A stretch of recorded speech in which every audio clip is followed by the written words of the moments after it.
Hello and welcome to another update video about AVAX. On the AVAX chart, I still assume that a 5-wave pattern to the upside developed and formed a top here in wave 1 around the 18th of March. It is not the clearest pattern to the upside, especially the double bottom down here in October, September last year makes it very unclear because it could be on some exchanges this low here in October is a little higher.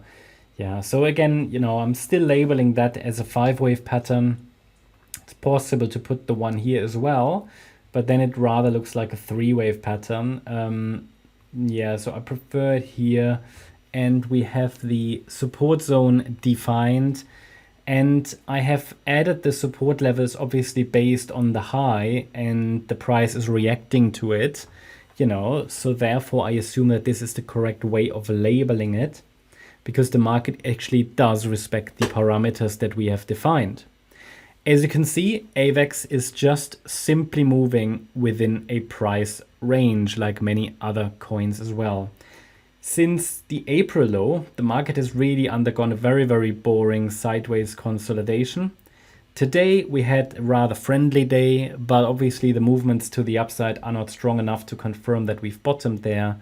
Really difficult structures at the moment everywhere in the crypto sector. You can see that we have a potential beginning of a 5-wave move up, but it is very, very speculative because in the orange scenario that you can see there on the chart, I can actually label that in yellow. It would be a little bit clearer. Let me just do that, better for the contrast. In the yellow scenario that you can see here, the wave 2 bottomed already in April, but I mean, what is this? Okay, so it's possible start of a diagonal pattern. The initial rally here into the end of April highs was a 3-wave rally. So I could count that as an ABC structure in wave 1 in yellow, but highly speculative. Of course, the pullback in the wave 2 might have bottomed there here around $30 in a wave 2, yes, but came down very deep for a wave 2. Again, all of that indicates weakness, and it actually looks like a 5-wave move down. This rally, yeah, this low, just another higher low. Not impulsive, certainly not impulsive, and therefore it is so difficult to say that we've bottomed. However, as with every analysis, there comes a very clear invalidation point. So if you think we've bottomed, you could just go along with a stop below the invalidation point, which is here at $31.30. Now, it's not a great setup from a probabilities point of view, but I think, there is definitely the potential for these charts to morph. Just impossible to confirm at this stage. We need 5 waves up to 48, or let's call it $49 up there, the 1.618 extension of the initial 1-2 setup. I need to see those 5 waves in order to be able to suggest and confirm actually that we've bottomed in yellow wave 2.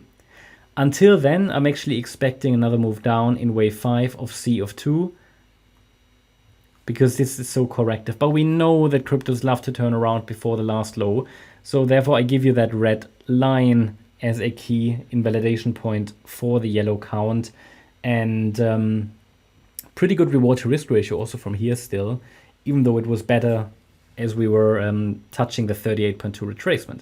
As I always say, trade the levels. The support area was reached twice. That support zone was already well known. In previous videos, we talked about it. And anybody who just added the position at the 38.2 fib level would now be in profit already. But the thing is, you can use that for range trading, surely. But actually, the idea is that as soon as this wave 2 is finished, a third wave should take us way higher, above $100, right? So, is it worth the profit here, few dollars? I'm not sure, you have to decide that. This here is definitely just sideways consolidation. It looks like a trend continuation pattern, which means trend continuation down because the trend is down from the March high. So yeah, one more low, and if one more low happens, it should target $25.90 to $23. We've got this small target range down there for one more low. Just shift that to the right.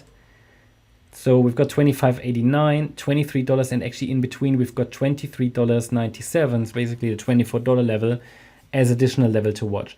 Which means in turn to confirm that we have started wave 5 to the downside, it takes a break below this 15th of May low around $31. The white count will become far less likely with a break above basically $40, which is the wave 4 high. So while down here and against the invalidation point, the reward to risk ratio for the yellow count was quite good. Now we are approaching that key invalidation point of the white count. Again, these key pivots, they are always interesting to position oneself, possibly for a trade, but I would not necessarily short in the bull market. Okay, so don't find it very productive. So I would rather look for entries in the yellow support zone to prepare for that larger third wave rally, which is still sort of, ideally going to happen, especially as long as this yellow support area there is holding and it goes down to $13.40. Again, not saying that we go down to $13.40, this is just support.